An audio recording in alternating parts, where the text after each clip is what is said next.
imagery and form. We're going to be exploring poems where imagery is the most important aspect. I did not say the only aspect, but it's the most important aspect.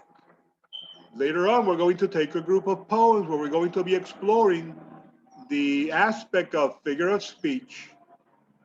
And finally, we're going to take a third group of poems and we're going to be looking at the sounds. However, that does not mean that these poems do not have figures of speech and that these poems do not have sounds. That's not what it means. What it means is that the forte here, the stronger aspect is going to be how these poems create imagery.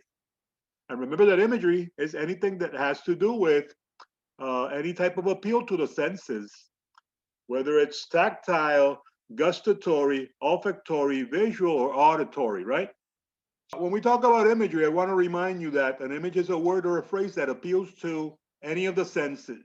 This imagery is going to help us experience in a sensorial way what the poet is talking about. There is something called poetic form that we spoke about in the last lesson, but we didn't go into details. A poetic form refers to various sets of rules followed by poems of certain types. You have many types of poems, many types.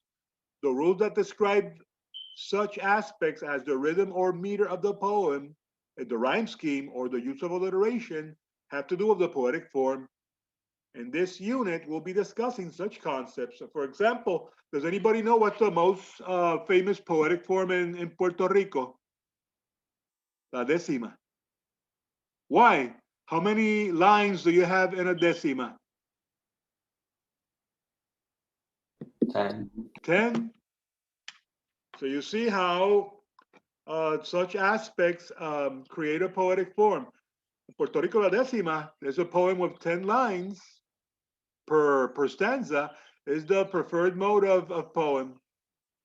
But there are other poetic forms, and they include the epic poetry. Epic poetry are poems that tell a story. They are narrative. That's the oldest form of poetry that exists.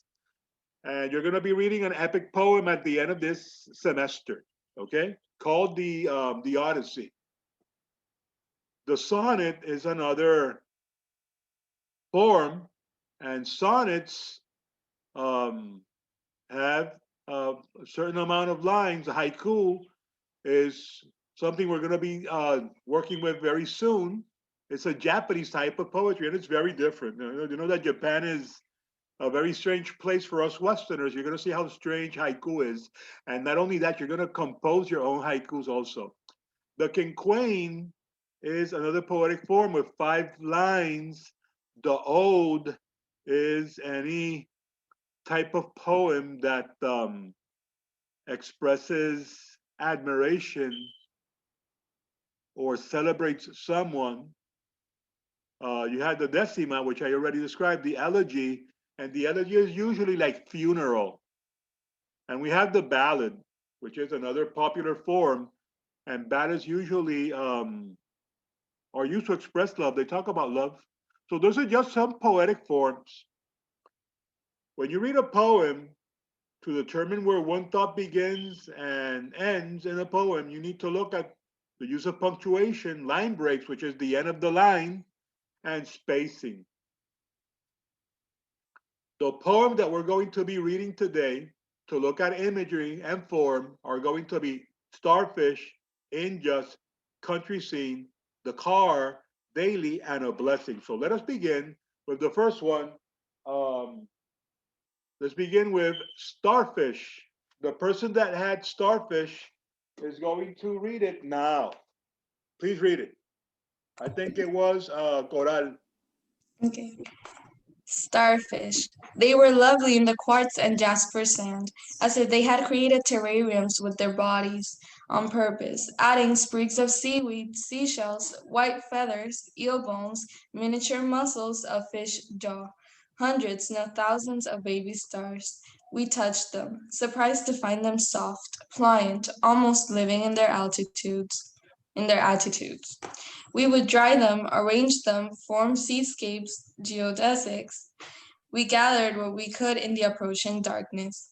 Then we left hundreds of thousands of flawless five-fingered specimens sprawled along the beach as far as we could see, all massed together, little martyrs, soldiers, artless suicides in lifelongs, liberations from the sea. So many splayed hands the tide shoveled in. Thank you, madam. You read very nicely. I enjoyed your reading.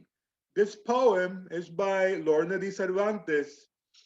And in this poem, she's discussing how she found starfish in the beach. How many of you have gone to the beach and seen starfish? Yes. Okay. And were they alive or dead? Alive. You know what? I've never touched a one that is alive. Whenever I find them, they're dead in the beach, which is a very common thing. In your opinion, what is this poem about?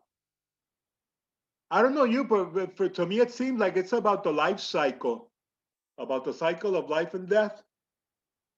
And it describes them in very vivid imagery. Is it more, what sense is being appealed mostly in this poem? Which of the senses? Sight? Sight. I completely agree with you. It's talking about things that you see. So Lorna de Cervantes is being very observant. It doesn't really talk too much about smell or taste or anything like that, but what you see. So it's very heavy in imagery. It talks about their shape. It talks about their sizes. There's a moment where it talks about the sense of touch because it says that they're soft and pliant. This poem is showcasing imagery more than anything. Is this poem metered or is it free verse? Free verse? It's free verse. Clearly, it's free verse. And if it's free verse, does it have a rhyme scheme? No. No, it does not have a rhyme scheme. Okay, thank you guys. Thank you, Coral. Let's go to the next poem. This one is titled Unjust. This one is a very weird poem. Jatnael, you got to read it. Read it like if you were giving the news. Do you watch the news, Jatnael? No. Dude, I'm sure you've seen the news at least once in your life, right? You've seen the Yeah. reporters giving the news, right? Okay, then that's what we need you to do. We need you to read it that way, okay? Like if you were one of those people giving the news. Because you know what? This poem is like someone giving the news. So whenever you're ready, man, and don't rush it, take your time. And just spring when the world is mud luscious, the little lame balloon whistles far and wee, and Eddie and Bill come running from the marbles and piracies in its spring. When the world is puddle wonderful, the queer old balloon man whistles far and wee, and Betty and this Bell come dancing from hopscotch and hop and jump rope, and it's spring, and the goat-footed balloon man whistles far and wee. Okay, thank you, sir. You were supposed to say wee, like when you're Oh, playing and you're squealing like children. Wee. That's the sound that you guys are very familiar with, right? The wee. What is this poem about? First look at the title. It's something, this is a very weird poem, very strange. It says unjust. Could the poet be playing with words here, like turning them around, turning them on their head? If you're a news reporter, would you say unjust or would you say it a different way? You know when there's a news Different way. flash, Yeah, Justin. just in, exactly. You say just in, and blah blah blah. Something happened. Anyway, unjust is a play. It's very playful because instead of saying just in, unjust. What is this poem about? It's very playful. It's very joyful. It's very silly. It's very infantile. What is this about? It talks about mud. And it talks about balloon men and colorful balloons. It's very celebratory. What's being celebrated here? Spring.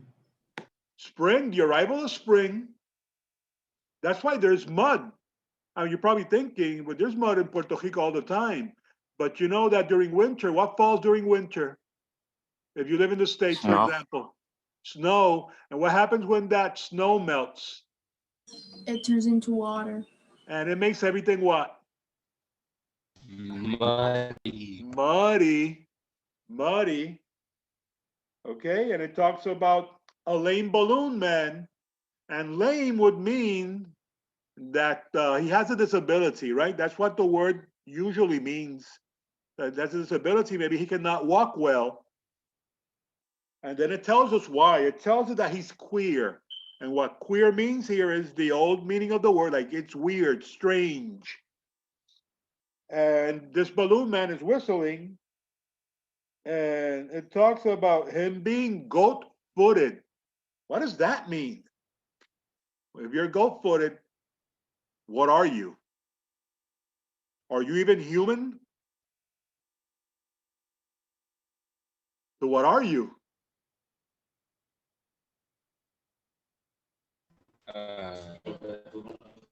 It's calling him a balloon man. So he's a man, but he has goat feet. So what is he? How's your Greek mythology, guys? Como un centauro. Oh, I'm sorry. Como un centauro. Well, that was a centaur will be half man, half horse, and it talks about goat feet. It's like the boy from like the Percy Jackson, the one who has the goat Exactly. feet, but I don't remember the name. A satyr. That's what you call that, a satyr. A satyr is a mythological being that is half man, half goat. And why do we have a satyr here? Because Pan, one of the demigods of the Greeks, he was a character that was responsible for ushering in spring. So spring and satyrs are very, very much related to each other. So this poem is very visual, it's very mythological, and it's very silly, right? Okay, let's move on to the next poem. It has a lot of imagery, right? It's very visual. Okay, the next poem is Country Scene. The person that was supposed to read this, let's go ahead and read it. The waterfall plunges in mist. Who can describe the desolate scene? The long white river sliding through the emerald shadows of the ancient canopy. A shepherd's horn echoing in the valley, fishnets stretched to dry on sandy flats. A bell is tolling, failing just like love. Only poetry lasts. Well, that was very nice, madam. Thank you for reading. Okay, this poem is a translation from the Vietnamese. This poem is, she read it in English, but the original one is Vietnamese. And it's a lyric poem, right? Because it expresses like feelings. You see that Ho Chuang Hoong, I don't know if I pronounced it correctly, that's the author, she was a very famous Vietnamese poet from a long time ago. And this poem is basically a meditation on the beauty of nature. And the way it describes it is also very, very emotional. Start talking about a waterfall. It describes it as desolate. I don't know. I look at waterfalls and I never think about it as desolate. What does the word desolate mean? Creepy. Like it's lonely, right? Like it's like if it's been abandoned, like gloomy. Yeah. But I don't know. I've never looked at waterfall and think in terms of it being gloomy. I don't know. But she finds it gloomy. And then she talks about the white water again. Very visual poem. Going through a canopy. It describes the canopy as emerald. An emerald, it has emerald shadows. So what color is it?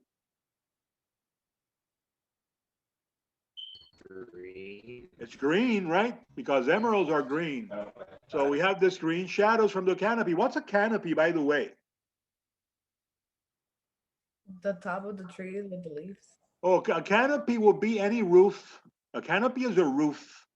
However, I don't know if you've ever been to a jungle or to a forest, you see that some tall trees, they can extend their branches in such a way that it makes it look like a roof. I remember when I was many years ago, I had a job where I had to travel and drive around a lot.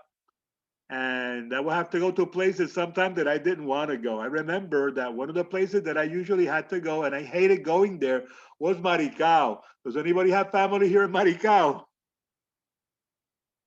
Yeah. I hate going there. I don't know you, but I hated going there because of the road, number one.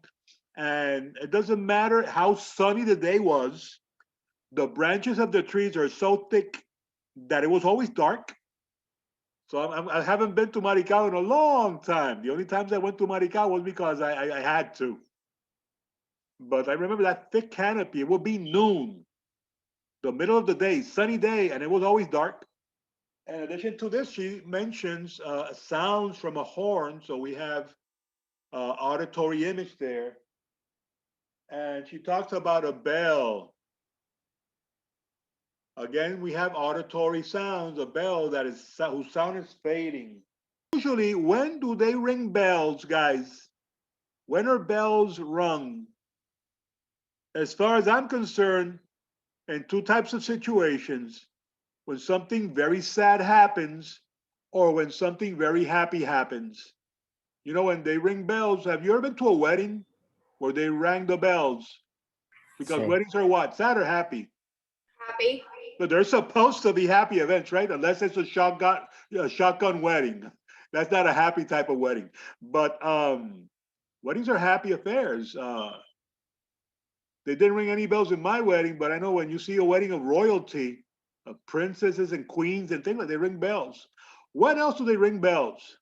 When sad things happen, like for example, what?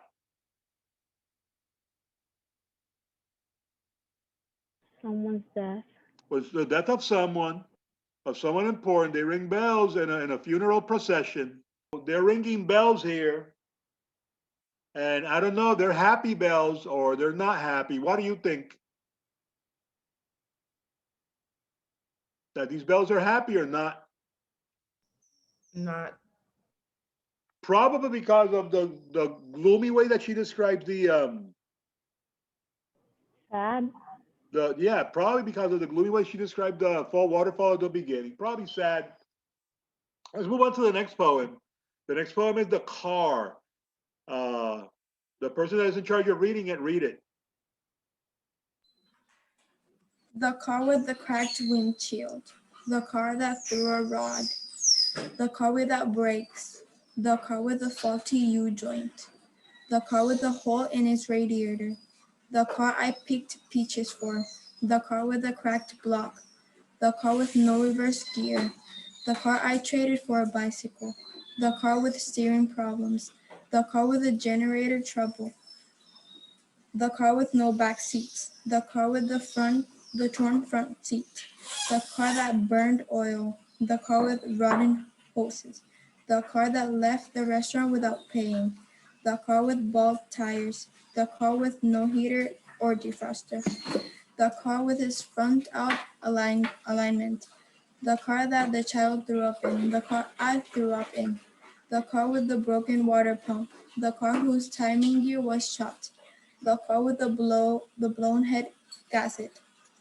the car I left on the side of the road, the car that leaked carbon monoxide, the car with sticky carburetor, the car that hit the dog and kept going, the car with the hole in its muffler, the car with no muffler, the car my daughter wrecked, the car with the twice rebuilt engine, the car with corroded battery cables, the car bought with a bad check, the car of my sleepless night, the car with a stuck thermostat, the car whose engine caught fire, the car with no headlights, the car with a broken fan belt, the car with wipers that wouldn't work, the car I gave away, the car with transmission trouble, the car I watched my hands off, the car I struck with a hammer, the car with payments that couldn't be met, the repossessed car, the car whose clutch pin broke, The car waiting on the back lot. The car of my dreams. My car. Thank you. You know what? Half of those cars are my car too. Half of them. And maybe they will be your cars too, right? Cars are just incredible. Cars are definitely part of people's lives in a good way and most of the time in a bad way too. So I can identify with half of those cars have been my car. Thank you, madam. And what type of poem is this? Oh, this is a catalog poem. Why is it a catalog poem? She gave us a list of what? Things that the different cars had. Different types of cars, the car of your life. Which one of those cars is going to be your car? Maybe half of them, if not all of them, right? Guys, we're not gonna have time to read the other two poems, but Daily is another catalog poem, and it's very similar to Maya Angelou's woman work. It has like the same tone. It's a celebration of women work also, of the things that we take for granted every day that are done usually by mom, maybe by your dad or your grandma. So a nice poem. There's another one called A Blessing, which is an ode, and it's a celebration of horses. And what's the blessing? Probably the horses that it describes in a very lyric way. So that's on page 654.